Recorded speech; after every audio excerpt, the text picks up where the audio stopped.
Gracias, señora Presidente. En esto de dar epítetos y todo lo demás, yo creo que nadie está libre, ¿no? Así que más vale... Yo estaría acostumbrada a una política de hace muchos años donde los grandes líderes terminaban hasta batiéndose a duelo por lo que decían. A mí no me asusta. El tema es poder sostener, no ofender y poder sostener. Lo de la tarrajada, por ejemplo, nos la ligamos nosotros desde el principio. Y el artículo 2, que fue producto de una elaboración de nuestra estimada compañera Carmen Aciaín en consulta con los dos más grandes constitucionalistas que tiene el país, me parece que por lo menos hay que tener un poco más de respeto, porque para opinar hay que saber y si no, averiguar. Eso es lo que primero quería aclarar. Lo segundo, estamos tratando la rendición de cuentas y balance de ejecución presupuestal. O sea que inferir de acá otras cosas para el futuro es el uso de una imaginación que después me voy a referir, si el tiempo me da, al relato, porque ahora está de moda esto del relato para un lado y el relato para el otro. Yo soy aristotélica. Para mí la única verdad es la realidad, señora Presidente, y da la casualidad que la población parece que está conforme, porque la gestión del presidente tiene una aprobación del 66% y su imagen personal del 77%. Así que bueno, si en otras épocas se hacía todo bien y por eso la gente los votaba, bueno, ahora reconozcan que la población medida por las encuestadoras más importantes llegan a esos números. Después veremos. Así que la única verdad es la realidad, y en una democracia representativa a la cual me afiliaría hasta el último momento de mi vida. Cometí errores cuando era más joven, nunca fui por las armas, pero la República Democrática contará con mi esfuerzo hasta el último momento. Yo me gustaría que estuviera acá, señora Presidente, el contador Astori, porque la verdad le tengo un enorme respeto y afecto y bueno, sé que es por razones de salud, pero me da hasta cierta pudor referirme a cosas que él dijo y no está él acá, pero bueno, lo hacemos con el más absoluto de los respetos. Yo en el 85 me paraba allá donde está una compañera secretaria, donde está la senadora, donde está Carmen Aciaín, que ahora no está, la senadora Carmen Aciaín, se sentaba Danilo Astori. Sanguinetti, perdón. Te tengo tan presente por lo que se te ocurrió brillantemente para la rendición de cuentas. Bueno, la senadora Carmen Sanguinetti se sentaba ahí. Y a partir de que fue senador en el 90, en más de una oportunidad interpeló al ministro o a los ministros, porque no recuerdo los nombres en este momento, porque quiero ir para atrás lo menos posible, del gobierno de la década del 90, es decir, del lustro del 90 al 95. Y hay una cosa que Astori reiteraba, lo pueden buscar en las versiones taquigráficas, porque a nosotros nos encantaba escucharlo, porque aprendíamos mucho. Claro, después se llegó al poder, y eso es otra cosa, pero hasta ahí no se había llegado al poder. Y él le decía a los ministros de Economía de la época, no vale pararse en la crisis del 82 ni en la crisis del 84, porque si no todas las cifras me dan bien. Dato de la realidad aristotélica, lo decía Astori. En el presupuesto del 2005, el contador Danilo Astori, obviamente, era el ministro de Economía, todos lo sabemos, él envía el mensaje del presupuesto nacional, dice puntos de partida, señora Presidente. Y obviamente que hace un reconocimiento, que todos lo hicimos, porque todos vivimos acá, los que tenemos a más determinada edad. Hay que señalar que el gobierno heredó un fortísimo endeudamiento público. En segundo lugar, se constata un grave incremento de la pobreza. Finalmente, se queda acá, Astori. El Uruguay de hoy exhibe relevantes insuficiencias en materia de empleo, tanto se las percibe desde un punto de vista cuantitativo como desde la perspectiva cualitativa. Pero después sigue, no los voy a aburrir demasiado, porque además no quiero más que tratar de pasar raya en educación, pero hay cosas previas que hay que decirlas. Dice el contador Astori en la página 3 del repartido: existe un único camino genuino hacia esta prioridad, el incremento sustancial de la inversión productiva, ubicada históricamente a niveles estructurales absolutamente insuficientes.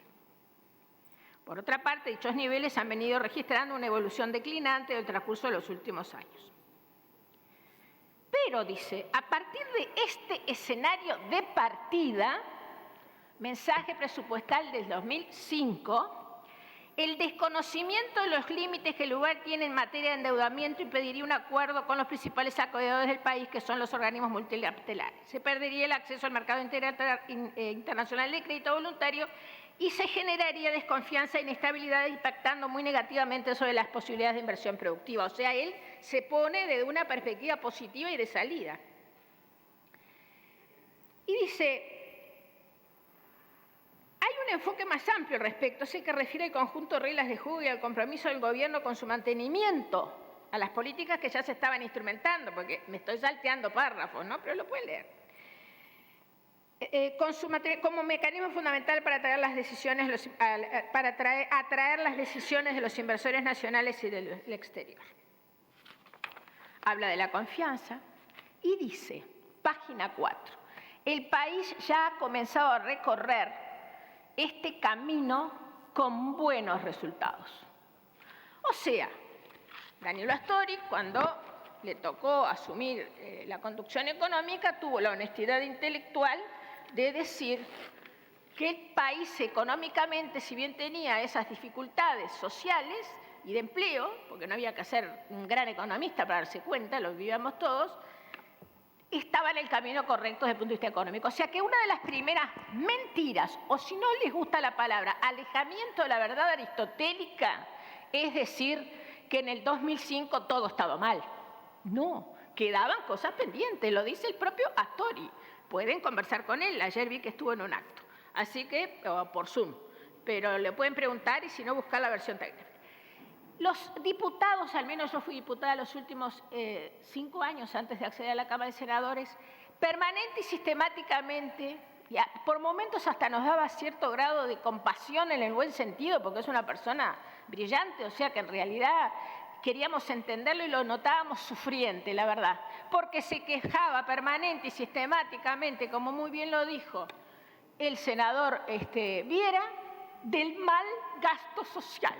Decíamos, estamos gastando mal, estamos gastando mal. Venía todas las rendiciones de cuentas diciendo lo mismo, nos proyectaba las gráficas. Incluso en una de las rendiciones de cuentas se le ocurrió hacer y ponerla a la rendición los compromisos de gestión para ver si le hacían caso, porque yo se lo dije a él en sala, ministro, yo me doy cuenta, se ve que no le están haciendo caso, porque se sigue disparando el gasto social sin respaldo, que era lo que él se quejaba. Y se quejaba de lo que ya se recordó acá, que es la estampida que se produjo en el gasto del Banco de Previsión Social con las ampliaciones de derechos, que nadie los discute, el problema es si se pueden financiar, de las jubilaciones sin aporte previo y de las jubilaciones por enfermedad. Estaba furioso por momentos en la comisión. Hasta que creó, se le ocurrió en una de las rendiciones de cuentas poner los compromisos de gestión, donde, por ejemplo, le puso compromiso de gestión a muchos organismos, a algunos entes autónomos como la ANEP, y yo le dije, mire, ministro, esto es violatorio de la laicidad, es inconstitucional, pero ¿sabe una cosa? Si bien yo en la comisión no puedo votar porque no la integro, le prometo que lo voy a votar en sala, porque si usted está pidiendo compromisos de gestión a su propio gobierno, es porque evidentemente no lo están siguiendo en que hay que controlar el gasto social. Controlar para él era, como muy bien decía el senador Viera, la calidad del gasto. Eso es una frase que acuñó sistemáticamente todas las veces que venía el ministro Astori a sala y a la comisión, en especial, calidad del gasto. O sea que vayan a discutir internamente, porque esto no es un invento nuestro. Yo ya lo de los recursos que tenían los países europeos los iba a decir, pero ya los dije.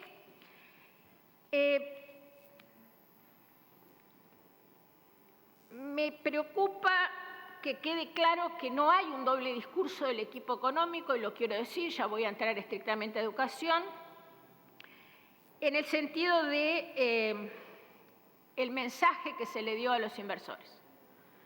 Por parte de la señora ministra de Economía, leyó, creo que fue el senador Carrera, si no recuerdo mal, y si no pido disculpas, pero el contenido de ese mensaje. Y si se lee con detenimiento, se verá que más del 90% de los énfasis que pone la señora ministro y el equipo económico para atraer inversores es en la estabilidad y fortaleza institucional, en la fortaleza de los partidos políticos, en la fortaleza del Estado, en eso se pone énfasis. Porque, como muy bien decía el diputado preopinante, seguro que los organismos internacionales saben mejor que nosotros cómo estamos. Pero se trata de convencer por la confianza, que es lo que está generando este gobierno, la confianza. Yo me voy a remitir, y lamento profundamente, porque son aburridos, pero como después se repiten conceptos, me voy a remitir a los números. Es muy aburrido, a mí no me gusta leer cuando intervengo, pero estoy cansada que se den conceptos que están alejados de la única verdad que es la realidad. Y lo primero que voy a hacer, señora Presidente, en educación, que es donde yo voy a pasar raya porque es lo que yo entiendo más, es en reconocer lo que se gastó. La ANEP desde el 2004, señora Presidente, ha triplicado su presupuesto. Arrancó en 2004 con 440 millones de dólares, 2009 516 millones, siempre de dólares, 2012 1.368, 2013 1.446 millones, 2014 1.300 millones de dólares. Ese es el problema. Nadie discute que se aumentó el presupuesto. El problema es cuando se coteja esto con los resultados. Y todavía encima, que ahora vamos a los resultados, todavía encima es un gran logro la UTEC. Por supuesto que sí, lo hemos repetido hasta el cansancio que es un gran logro. Un gran logro que tenemos que defender. Los bachilleratos tecnológicos. El plan Ceibal como infraestructura. Hay que redimensionarlo, hay que implementarlo de otra manera, porque lo que dejó en claro la pandemia precisamente es que lo que no había eran suficientes ceibalitas operativas. Y Folgar tuvo que salir desesperadamente a hacer llegar a las maestras y los maestros y profesores que no estaban acostumbrados a usarlas, poder tratar de conectarse lo más posible. Ahora, escuchen al actual presidente del Consejo Directivo Central, que no es neto, dice la verdad. Y entonces, el doctor Silva dice, tenemos muchas dificultades. Los sectores más pobres han quedado fuera de las posibilidades de conectarse. ¿Por qué? Y bueno, porque estaba mal implementado. El otro día me tocó intervenir en un debate con Pablo Cayani, también con el que tengo excelentísima relación, y Pablo Cayani tuvo que reconocer, consejero de primaria, tuvo que reconocer que tuvieron enormes dificultades, que reconoce textuales palabras, una patriada, textuales, está en YouTube si lo quieren ver, una patriada del actual director del Plan Ceibal para poder fácilmente, con muchas dificultades, tratar de hacer llegar lo más posible las ceibalitas a lugares que nunca habían accedido ni estaban acostumbrados a trabajar los maestros y los profesores. Lo dijo el actual representante, además social o sindical, como quiera.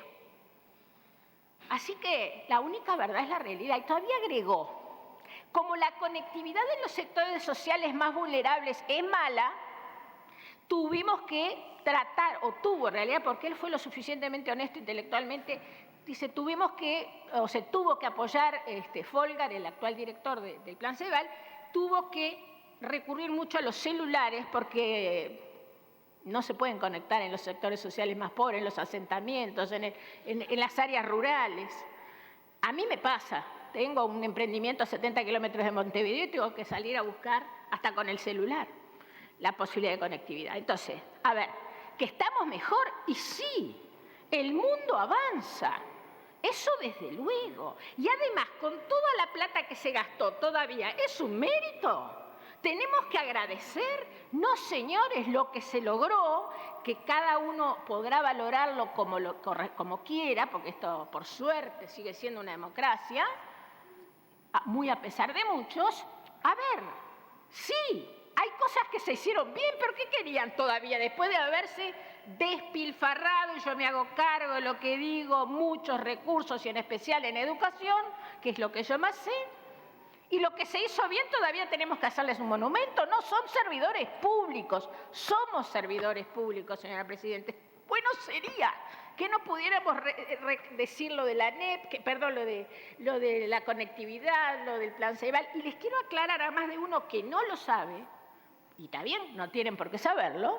Yo ignoro la mayor cantidad de cosas que muchos señores senados acá saben.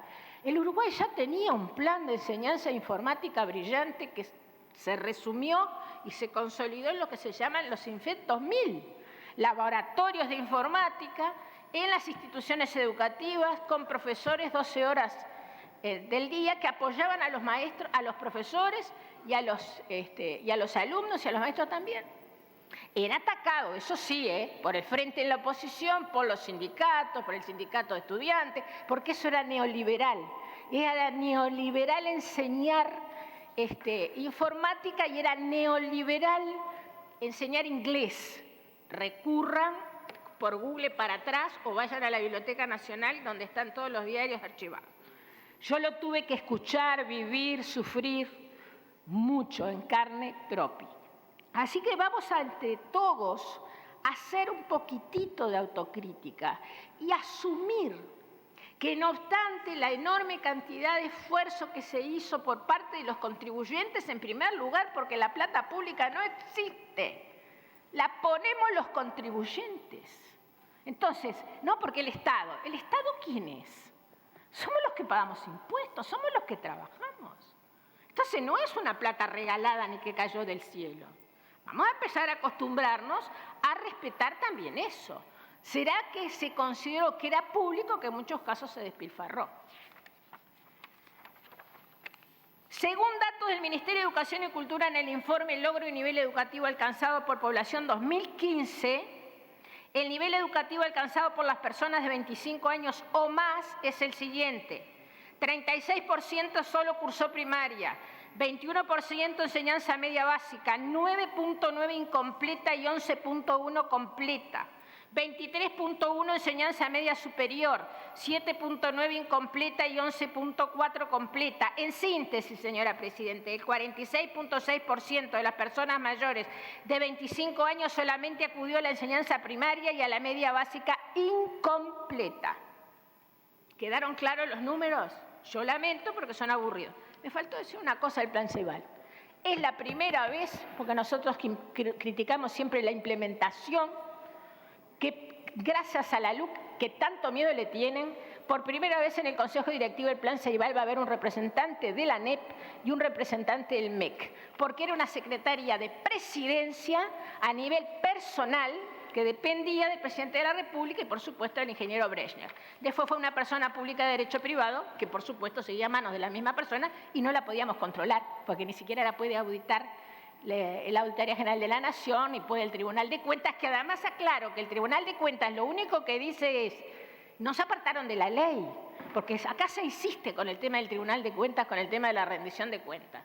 El Tribunal de Cuentas lo que dice, sí, esto es legal. Ahora, no dice se gastó bien, se gastó mal. No, dice no se apartaron de la ley.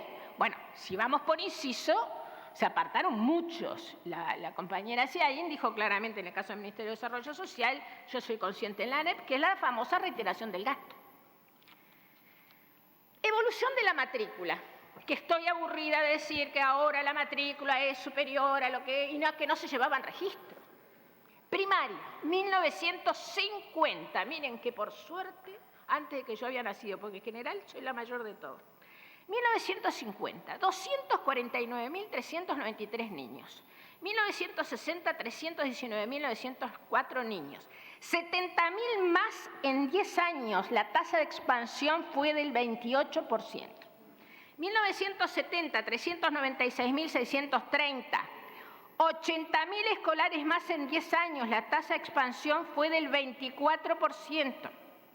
2004, que es el año insignia para muchos, se les van a tener que empezar a borrar, porque 2004, 365, bueno, háganle caso a Astori, 367.428, plenas crisis sociales, plena crisis social, los problemas internos los arreglan ustedes.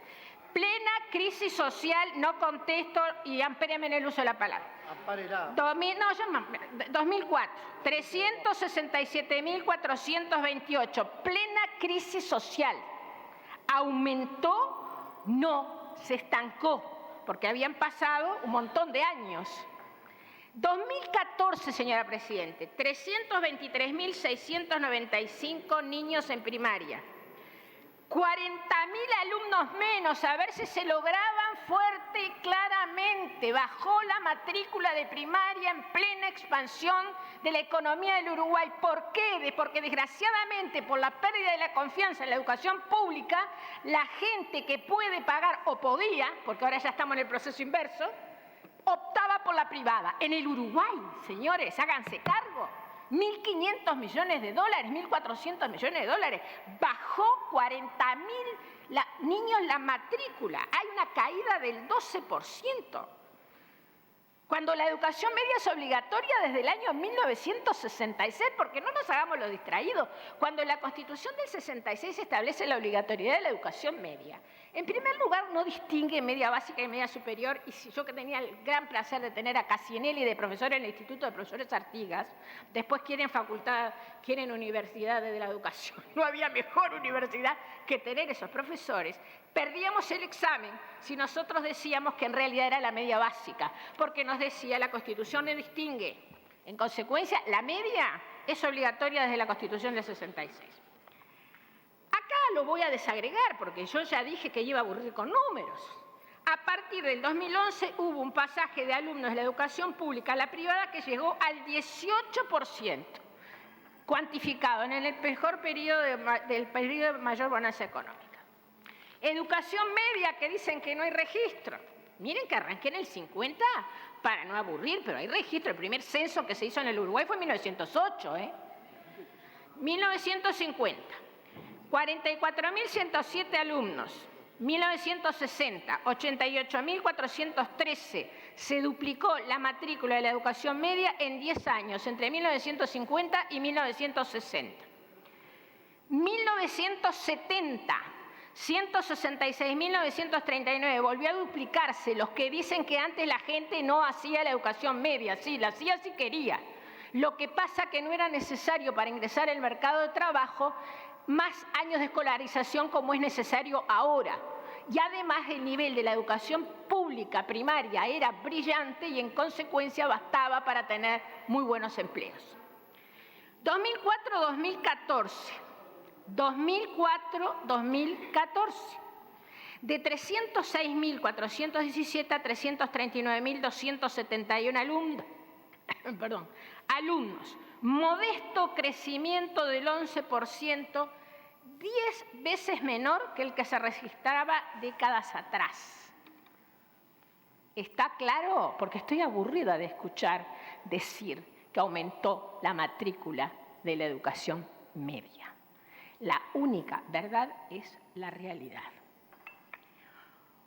Uruguay es, vamos a la universitaria, porque también con el verso de que es la primera generación de alumnos que llegan a la universidad, y sí, siempre pasó eso. El proceso civilizatorio es de avance, a veces es de retroceso, pero en el Uruguay en educación era de avance, hasta que empezaron a hacerse las cosas mal. Por supuesto que mis padres no necesitaron hacer la universidad para llegar a ser empleado bancario como fue mi padre. Ahora, vayan ahora a buscar trabajo si no se tiene un título universitario todavía con posgrado, que después les voy a decir el grado de desocupación hasta de los que tienen posgrado. Uruguay es de los países de la región que menos avanzó en matrícula universitaria. La escolarización de la educación superior en Uruguay creció solo en un 11.7% entre 2005 y 2015, al tiempo que en Perú, por ejemplo, la cifra aumentó en un 87.8%, 11.7 contra 87.8, claro, porque antes no nos comparábamos con Perú, Ecuador, El Salvador, Guatemala, no, nos comparábamos con Europa. Venían de Europa a aprender acá, países incipientes como Finlandia. Uruguay está entre los peores de la clase en América Latina, si de ingreso a la educación terciaria se trata. Según un informe de CITEA, el Sistema de Información de Tendencias Educativas en América Latina, actualizado en mayo de 2019, el sistema educativo uruguayo ha visto un crecimiento muy leve, entre 2005 y 2015 en relación a otros países de la región. En Uruguay solo 2 de cada 100 jóvenes, el 23.4% de entre 18 y 24 años, se encontraba en la educación superior en 2015. Y en la última década estudiada, 2005-2015, el crecimiento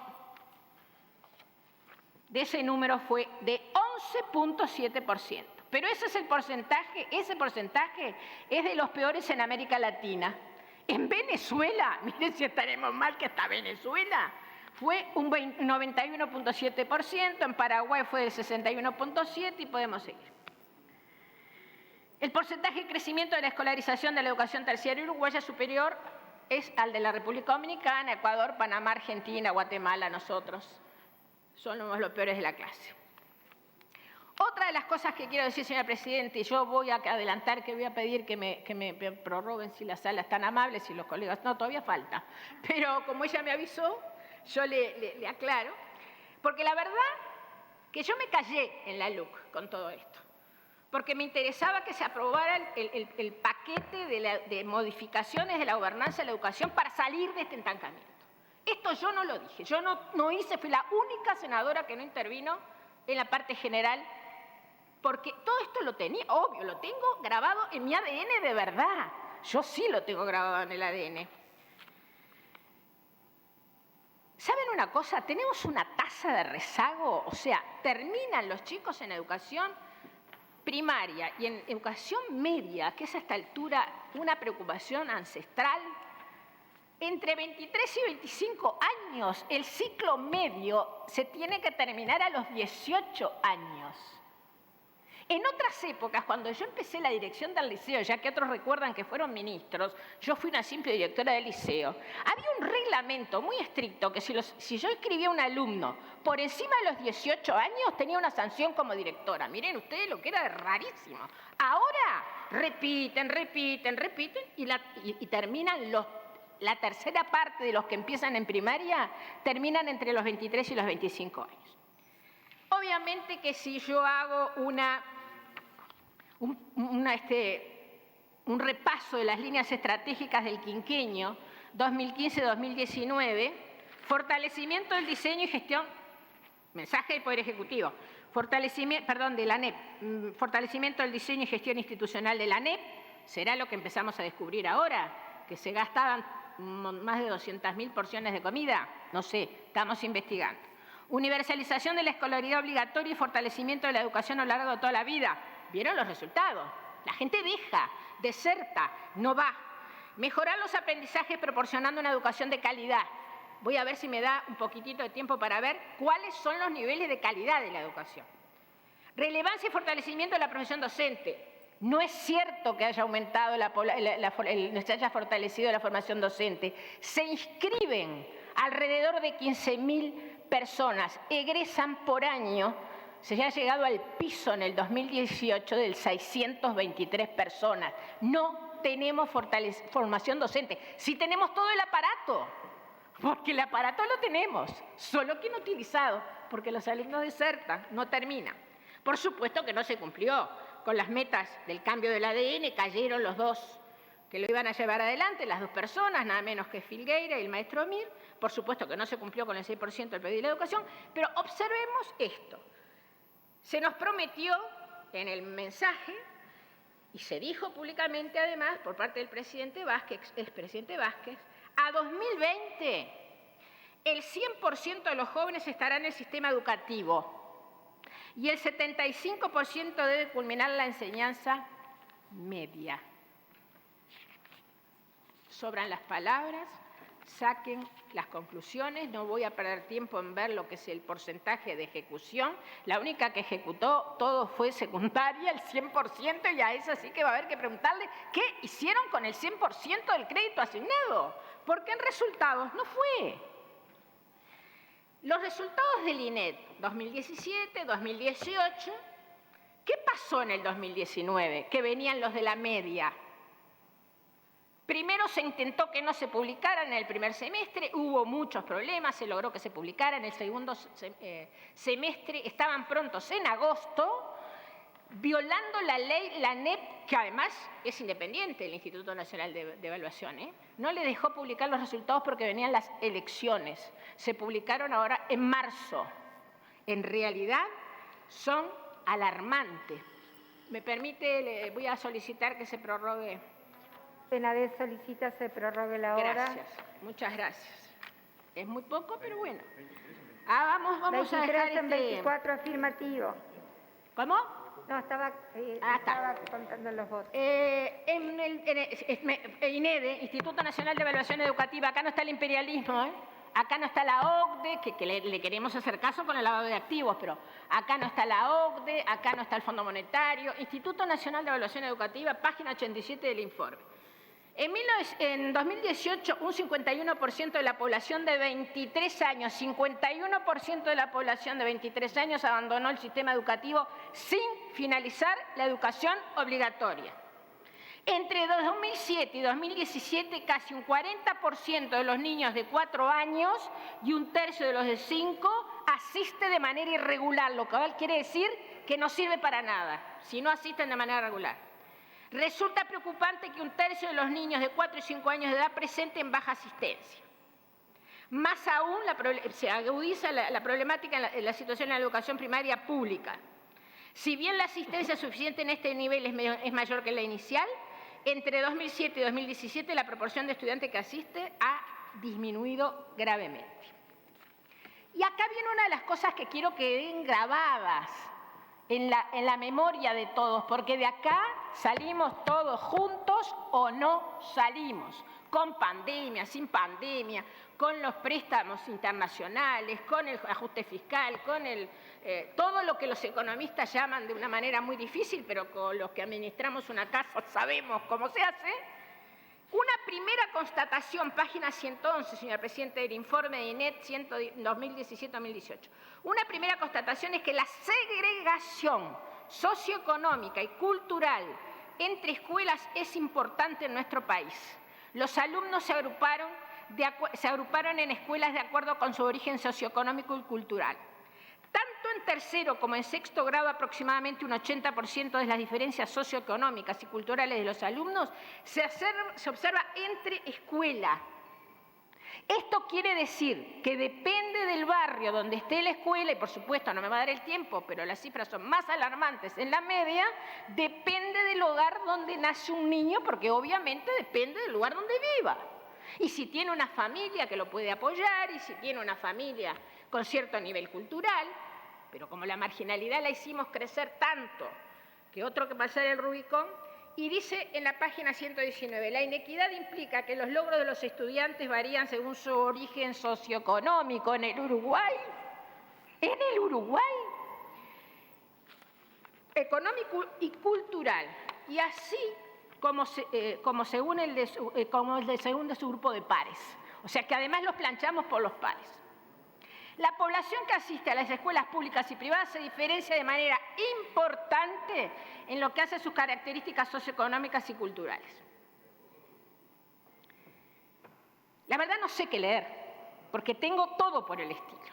El informe último que se publicó, que es de la media, señora Presidente, que fue el que no se dejó publicar antes de las elecciones, violando la ley, reitero, porque si hubieran sido buenos los resultados, se hubieran publicado en la página de Presidencia o nos hubieran dado otra de las cadenas, aquellas interminables donde nos ponían todos los logros del gobierno. Pero esto se prohibió la publicación. Otro que censura. ¿Me van a decir censura por el artículo 2º nuestro? No, esto fue censura. Impedirle a quienes financian el sistema educativo, que somos los contribuyentes, que conociéramos los resultados desastrosos.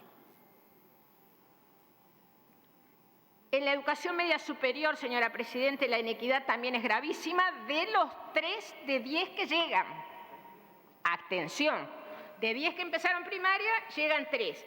De esos 3 y pico, no llegan a 4, ni les digo del nivel, pero dice, la pobreza en niños y adolescentes afrodescendientes se redujo. La población infantil en general del descenso fue mayor, de 50 a 18%, con que la brecha de inequidad en este indicador creció el doble. Lo leo ya casi como... porque yo ya lo conozco. Por eso me indigna tanto que se falte a la realidad. La inequidad también se ve, estoy hablando de la media, se ve en los porcentajes de culminación de educación media superior, que son del 40%, máximo para el promedio de la población adolescente. Sin embargo, mientras que apenas el 12% del quintil de menores ingresos, miren los que trabajaron para los pobres, miren los que trabajaron para los pobres, apenas el 12% del quintil de menores ingresos culminó esta etapa. En el quintil de mayores ingresos el porcentaje llega al 70%. En lo que refiere a la tasa neta de asistencia a la educación secundaria, bueno, obviamente que no van, menos lo de los quintiles más bajos y más lo de los quintiles más altos. Y dice el Instituto Nacional de Evaluación Educativa, la UNESCO nos rezonga mucho más. Uruguay no puede avanzar en términos de desarrollo sostenible. Uruguay no puede avanzar en términos de desarrollo sostenible con los niveles de culminación de educación media que tiene, que es un problema de todo el sistema educativo. ¿Cuáles son las posibilidades de quedarse sin trabajo? Hubo un estudio hecho en el 2016 por Ignacio Munjo y Pablo Regent. El 54% eran 10 años a partir del 16, miren, ya estamos en el 20. 54% de los empleos actuales corren un alto riesgo de desaparecer por la robótica, que tanto festejamos. Sí, pero además de la robótica, hay que prepararlos para ese mundo. 54% de los empleos actuales corren un alto riesgo de desaparecer. Para un 24% del riesgo es mediano y para el restante el 23% bajo. ¿Cómo se distribuye el riesgo de quedarse sin trabajo? 59% para los que completaron primaria. ¿Se acuerdan? Que eran bien pocos, ¿no? Pero de esos el 59% se va a quedar sin trabajo. 49% para los que hicieron secundaria, 44% para los que tienen educación técnica, 27% para los que terminaron la universidad y 18% para los que consiguieron un título de posgrado. O sea que los chiquilines que no son tontos desertan porque entienden que en el sistema educativo no está la solución para insertarse en un mercado laboral cada vez más difícil, lo cual era imposible de decir. Y miro con mucho cariño a quien estoy mirando, que esto era neoliberal, imperialista, porque se quería que los chiquilines estudiaran para el trabajo y no, ¿para qué van a estudiar? ¿Para qué van a estudiar? Y ellos se dan cuenta que el Uruguay, y esto es un dato objetivo y espero terminar con esto, a pesar de que me quedé sin el marco teórico, voy a tratar de, en otra oportunidad, decir algo, sobre todo sobre el relato.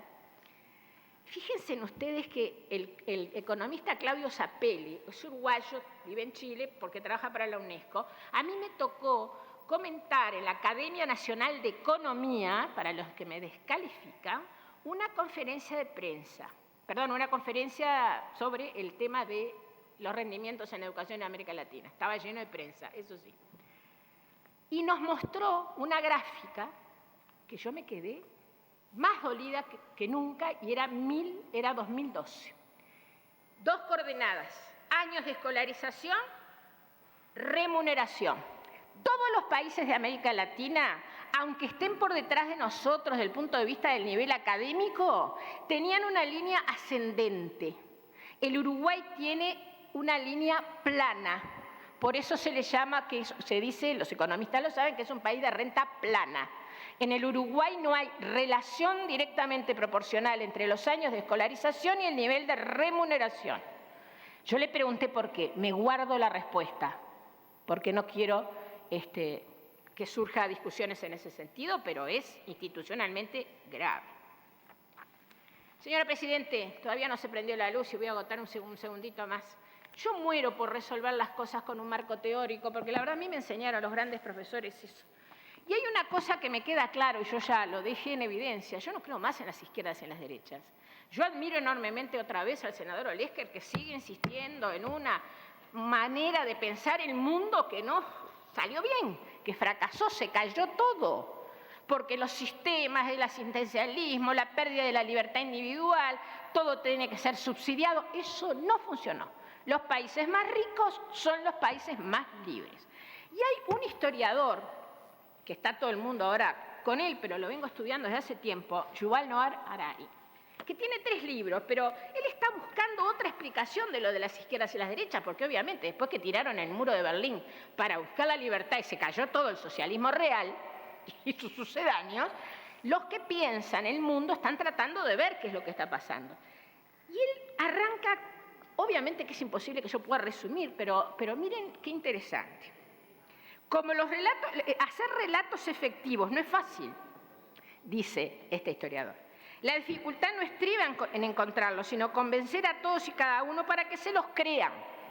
Gran parte de la historia gira alrededor de esta cuestión. ¿Cómo convence uno a millones de personas para que crean determinadas historias sobre dioses o naciones o compañías de responsabilidad limitada? Pero cuando esto tiene éxito, confiere un poder inmenso a los sapiens, porque permite a millones de extraños cooperar y trabajar hacia sus objetivos comunes. Piensa el lector lo difícil que habría sido crear estados o iglesias o sistemas legales si solo pudiéramos hablar de cosas que realmente existen como los ríos, los árboles, los leones. Los tipos de cosas que la gente crea a través de esta red de narraciones son conocidos en los círculos académicos como ficciones, constructos sociales o realidades imaginarias. Una realidad imaginada no es una mentira. Eso reconozco. Yo no digo que sea una mentira, pero se la creyeron. Y la realidad dice lo contrario. Y con esto termino, señora Presidenta. A diferencia de la mentira, una realidad imaginada es algo en lo que todos creen y mientras esta creencia comunal persista, la realidad imaginada ejerce una gran fuerza en el mundo. Por eso no me alcanzaré de insistir. Mucha autocrítica. Reconozcan cuando se equivocan. No echen la culpa al otro de los errores cometidos. Corrijámonos las cosas que hicimos mal, porque es la única manera de avanzar. Si no, se salvarán solamente los ricos, que eso es lo que estamos haciendo en el Uruguay. Cuando en el Uruguay se salvaban los pobres, los ricos ya estaban salvados desde antes. Gracias, señora Presidenta.